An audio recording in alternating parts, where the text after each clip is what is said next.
পুরোনো দিনের প্রতিটা জিনিসই কিন্তু ফিরে ফিরে আসছে, তার মধ্যে এটা একটা।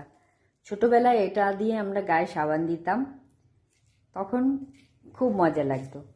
কিন্তু মধ্যে কিছুদিন আমরা একদম এটা আর পাইনি। কিন্তু এখন যেহেতু আমরা গ্রামে থাকি, আমাদের এখানে এইগুলো হয়।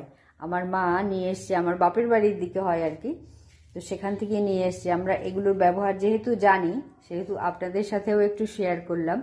এই দেখুন, এরকম থাকে। এটা মানে পুরো পেকে যেতে হবে। আর এই হচ্ছে এর দানা। এগুলো আবার বসিয়ে দেব, মানে বড় কোনো গাছ থাকলে তার পাশে বসিয়ে দেব।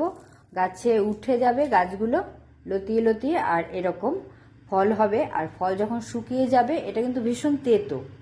এগুলো এক রকমের মিষ্টিও হয়, সেগুলো শাকও খাওয়া যায়, প্লাস ছোটো বেলায় খাওয়াও যায়। তা আপনারা কেউ চেনেন কি না কমেন্ট করে অবশ্যই জানাবেন।